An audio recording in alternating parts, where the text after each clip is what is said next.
All right, you ready for a deep dive into today's news? Yeah, let's break it down. We've got a ton of reports and articles here covering everything from market trends to some pretty wild political stories. It's a lot to unpack, that's for sure. So let's start with the markets. We've got a bunch of MarketWatch articles here, all buzzing about Trump's return to office. And how his policies are already shaking things up. Yeah, they're predicting this potential gold rush. Some analysts think Trump's policies could really impact inflation. Through things like tariffs and tax changes. Right, and that could send gold prices skyrocketing. We're talking $3,000 an ounce soon, maybe even $4,000 in 2026. Wow, that's a massive jump. So why does gold become so popular when things get uncertain? Well, gold has always been seen as a safe haven, you know? A safe haven. Yeah, it's held its value pretty well throughout history. Like sense. Like when paper money starts losing its worth, during times of high inflation. Right. People tend to turn to gold as a way to kind of preserve their wealth. So it's like a safety net for investors who are worried about the future. Exactly. It's a way to protect yourself from economic instability. But it's not a guaranteed win, right? Oh, definitely not. Gold prices can be volatile, too. Okay, so we should be cautious. Yeah, you got to understand the risks before making any investment decisions. Good point. Now, what about the rest of the U.S. market? What else should we be watching? Well, there's some debate about whether European equities might actually be a better investment right now than U.S. stocks. Really, why is that? Well, some analysts think the U.S. market might be peaking, Ah, I see. while European markets are kind of undervalued. No, there's more room for growth. Yeah, they might have more potential upside. So should we be moving all our money overseas? Not necessarily. It's more about diversification, spreading your investments across different regions, you know? And manage the risk. Exactly. It's always a good idea to have a balanced portfolio. Okay, so don't put all your eggs in one basket. That's the idea. And of course, always consult with a financial advisor. Absolutely. They can help you make the best decisions for your specific situation. Good advice. Anything else interesting happening in the financial world? Yeah, one article actually suggested that a simple, balanced portfolio, like a 60-40 mix of stocks and bonds, might actually be a better long-term strategy than investing in those fancy hedge funds. Sometimes the simplest solutions are the best. You got it. Okay, so let's move on from the markets. What about the political landscape? What's happening there? Oh, things are getting pretty interesting. We've got some news from CNBC about Washington, D.C. Okay, what's going on? Apparently, unemployment is spiking in the nation's capital. Really? Why is that? Well, the article points to efforts by the Trump administration with Elon Musk's backing to shrink the government. Interesting. So less government, more private sector? Potentially, yeah. They're aiming to cut spending and reduce the federal workforce. Okay, so fewer government jobs, but maybe more opportunities with companies like Musk's. It's definitely a complex situation with both pros and cons. Definitely something to keep an eye on. And it's not just domestic politics making headlines, right? Right? We've got some international news, too. Like what?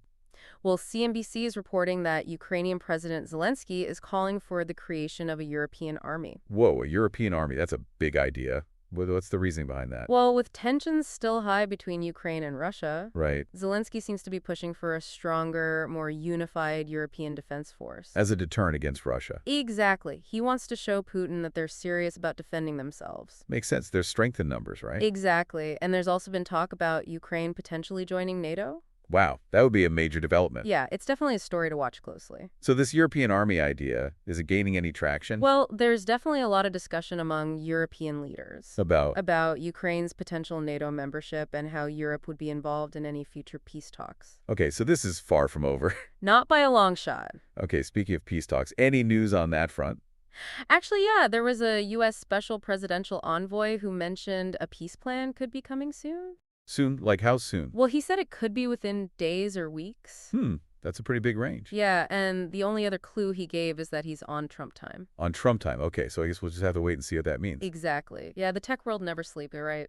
Absolutely, and it looks like even the biggest tech companies are facing challenges when it comes to AI. Yeah, we've got reports here saying that both Apple and Amazon are struggling to integrate those next-generation AI upgrades into their voice assistants. Huh, really? That's surprising what's causing the holdup. It seems like turning all that cutting-edge AI research into practical applications is harder than they thought. Yeah, I mean, those voice assistants need to understand us perfectly, you know? Right. They need to be able to respond accurately in real time. And seamlessly connect with all our other devices and services. Exactly. It's a huge technological challenge. So if these big companies are struggling, I wonder what that means for smaller companies trying to keep up. Yeah, it's definitely a tough landscape for AI development. Okay, and it's not just AI that's facing challenges, right? No, it looks like even the foundation of modern software development is under threat. What do you mean? APIs, application programming interfaces, they're becoming a prime target for hackers. Why APIs specifically? What makes them so vulnerable? Well, APIs are basically the bridges that connect different software applications, Okay. So they allow them to talk to each other and share data. So they're like the doors and windows of the software world. Exactly. And if those entry points aren't properly secured, they can be exploited. So hackers can steal sensitive data or disrupt critical services. Right. And unfortunately, a lot of organizations are struggling to keep up with those evolving cyber attacks. Yeah, it's a constant race to stay ahead of the bad guys. That's for sure. Cybersecurity is more important than ever. Okay, so let's shift gears a bit. We've got a report here from CNBC about MSG Networks. The regional sports channel for the New York Knicks. Right, and apparently they're facing some financial turmoil. Which is kind of surprising considering the team is having a good season.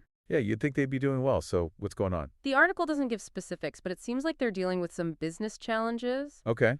Things like changing viewer habits. Right, with streaming services and all that. Exactly, and rising operating costs. So even a successful sports franchise can struggle sometimes. It just shows that the business side of things can be unpredictable. All right, let's talk about a more serious topic. Now I've got a report about a near collision near Washington, D.C.'s airport. Oh, wow, between a helicopter and an American Airlines jet. Thankfully, no one was hurt, but it was a close call. That's scary what happened. It sounds like the helicopter crew might not have heard an instruction from the air traffic controller. Yikes, human error can be so dangerous. It just shows how important clear communication is in aviation. Absolutely, every second counts when you're dealing with aircraft.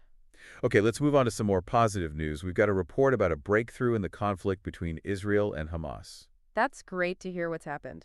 Well, it seems Hamas has released 3 Israeli hostages. Wow. And in return, Israel has freed hundreds of Palestinian prisoners. So a prisoner exchange? Yeah, and there's a fragile ceasefire holding at the moment. Let's hope it lasts. This could be a step towards peace in the region. Yeah, any progress is good progress. Absolutely. Okay, now for a story about how technology can be used for good. I love those. Tell me more. So there are these 2 apps, eTokra and Black Foodie Finder, Okay. and they're helping connect Black-owned restaurants with new customers. That's awesome, supporting local businesses and promoting diversity. Exactly. It's a win-win situation. People get to discover amazing new restaurants and Black-owned businesses get more exposure. Exactly. It's a great example of using technology for social impact. Absolutely. All right, let's talk about something that might be helpful for families looking to relocate. Okay, I'm listening. There's this report that ranks the best large U.S. metro areas for families. Based on what factors? Things like affordability, education, quality of life, that kind of stuff. Interesting. And where are the top contenders? Cities like Raleigh, Seattle, Austin. They all sound like great places to live. Yeah, but of course every family has different needs and priorities. Right. What works for one family might not work for another. Exactly. It's all about finding the right fit. Absolutely. Okay, before we move on to our final segment, I wanted to touch on this investor who believes it's the wrong time to quit Boeing. Boeing has had its ups and downs lately, but this investor seems optimistic. Yeah, they think Boeing is about to enter a new era of positive free cash flow. So they're bullish on the company's future. Exactly. They believe Boeing is well positioned to capitalize on the growing demand for air travel. So they think selling Boeing stock now would be a mistake. That's their take anyway. It's always important to do your own research. Right. Never just take one person's word for it. Okay, now let's wrap up this segment with a quick financial tip from a self-made millionaire. Always happy to hear those. What's the advice this time? This expert says that avoiding one particular phrase can help you raise kids who are good with money. Interesting. What's the phrase? We can't afford that. I can see how that might create a sense of scarcity. Right, it teaches kids to focus on what they don't have. So what should parents say instead? They suggest offering alternative solutions or explaining the family's financial goals. Okay, so instead of saying we can't afford that toy, you could say we're saving up for a family vacation. Exactly, or maybe we could choose a different toy or put it on your birthday list. Right, so it's about teaching kids about financial planning and making smart choices. Exactly, it's all about framing those money conversations in a positive way. I like that. Okay, ready for our final round of news? You bet, let's dive in. All right, let's kick things off with a story that might feel a little familiar. Trump's back in office, and he's already making headlines with his plans for Air Force One. Yeah, it seems like history might be repeating itself. This article highlights another delay in getting that new Air Force One, and Trump's not holding back his criticism. I bet we can expect some fiery speeches about cost overruns and government waste. Probably right. And speaking of Trump and his allies, there was a pretty interesting comment from Senator Lindsey Graham at the Munich Security Conference. What did he say? He actually suggested that Putin could be considered NATO's Man of the Year. Wow, that's a bold statement. What's his reasoning there? Well, Graham's argument is that Putin's actions have unintentionally strengthened NATO. By being a threat. Exactly. It's like he's saying, thanks for making us realize we need to stick together. So it's kind of a backhanded compliment. Yeah, it's definitely a controversial statement, but it does highlight the strange dynamics of international relations. Sometimes even adversaries can end up shaping the global landscape. Okay, let's shift gears now and talk about a story that emphasizes the importance of government accountability. I'm listening. Thousands of people are rallying in Serbia right now, protesting corruption and expressing their anger over a recent train disaster. That's awful. It's so tragic when events like that happen. It really is, and it often exposes systemic issues that need to be addressed. People want to know that their leaders are taking responsibility and working to prevent future tragedies. Absolutely. And speaking of accountability, there's this report about how Trump's reshaping of the Justice Department is causing some conservative prosecutors to leave. So his return is already having an impact on the legal system. It seems that way, and it'll be interesting to see what the long-term consequences are. Change at the top can definitely trigger a ripple effect. And while we're talking about departures, it seems Elon Musk's influence is reaching even further into government operations. Really? How so? His company Doge has reportedly sent termination notices to over a dozen workers at a federal IT department. It's not clear why, but it does raise questions about the role of private companies in government work. Definitely something to keep an eye on. Now let's go global for a moment.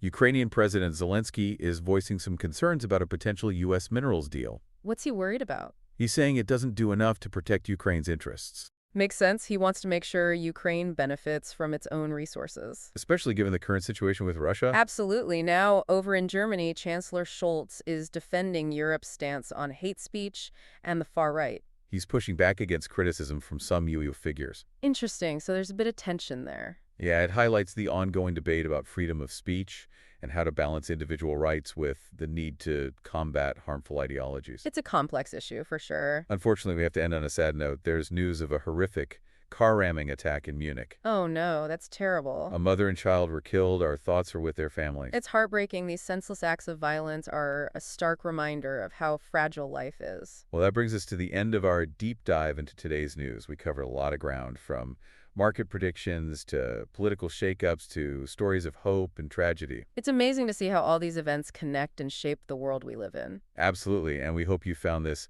deep dive insightful and engaging. Remember, staying informed is the first step towards making a difference. Until next time, stay curious, stay engaged, and stay informed.